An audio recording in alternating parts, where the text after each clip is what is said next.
My guest is today Herwig Janssen. I'm super happy and thank you for your time.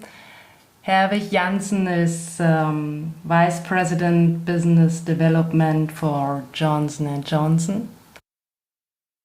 Many clients or person they come to me and ask, Nicola, what do you think about the future, the skills, change something, need the companies more specialists?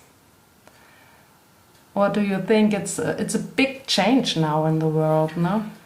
I work in business development with a group of 40, 50 people only, and my boss is the head of the whole group, and we discuss that sometimes. He says, yes, we have a relatively old group of people and we should change that, because we master very well business development skills of today, but not necessarily of the future. So, for example, social media or everything related to computer, new technologies, all that is not something that somebody like me master like maybe we should. So we need young people. Also, you need to, our business model changes every 20 years. Ah, yeah. And we know the current business model very well. But the younger people with their creativity, they will need to change that, I'm convinced. So that's why you need young people who are able to think differently than we can. They don't necessarily need to be specialized in one field, but they need to be able to think out of the box and be creative and challenge what we are doing and come up with different solutions. I have many candidates who likes this kind of work, and I have also, it's a little bit sad because they come to me and said, hey, I want to change my job because in my company I can't be creative. I stay for a war. Mm-hmm. And it's really sad because they are super creative, they have so many qualifications and they have so many passions. And the big bosses, they say, hey, stop, we go this way, and you have to do this or that, and that's it. Yeah, those people should change jobs immediately. Yeah. In the old days, you stayed with the company for the rest of your life, but these days, every 3 years, if you hit the wall, you should just change. And how is it in your companies? It's a big change with the employees of fluctuation. What is the name? Fluctuation, yes. Everybody in our business laughs at us because we are the company where people tend to stay, because we are a good company, we grow, we are successful. But it's unusual. I think many people go from one company to the other, from Pfizer to AstraZeneca to Takeda to a small startup and then start over again. But yeah, with us, we usually stay.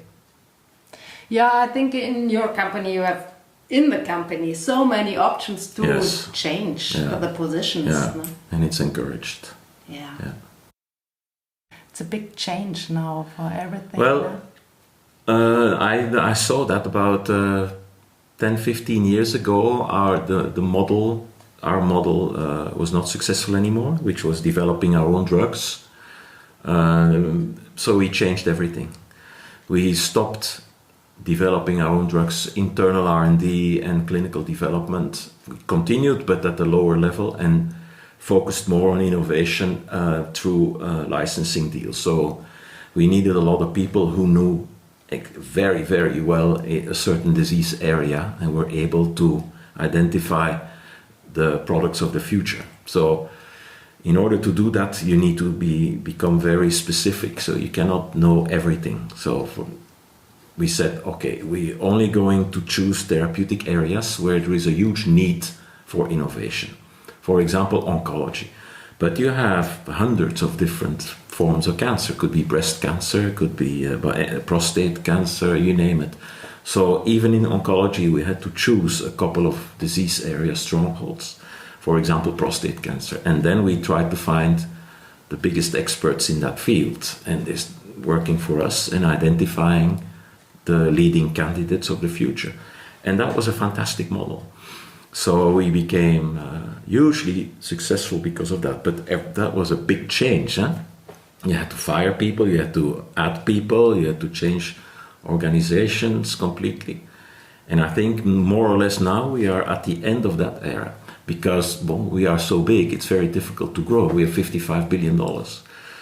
Every year there is at least one drug that where the patent expires, and then you lose that almost overnight, those sales. So you have to come up with big products every year, and it's a challenge. So I think we are facing another change now, but that's okay. And it's probably the younger people who need to do that.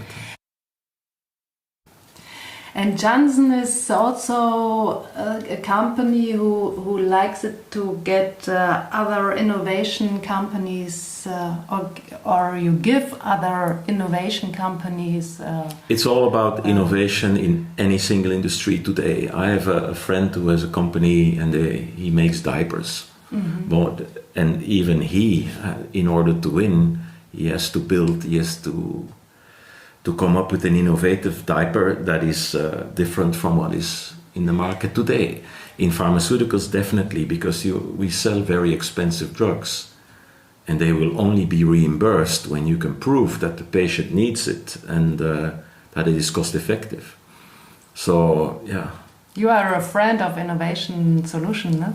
That's why we are successful. Mm-hmm. If you develop a Me Too, nobody will pay for it. Mm-hmm. And they shouldn't. Mm-hmm. And you have a very open mind for other companies, and you... But the other companies do it as well. Yeah, yeah. So we fight for targets that sometimes are the same. Mm-hmm. And then the innovator has to choose between you and somebody else.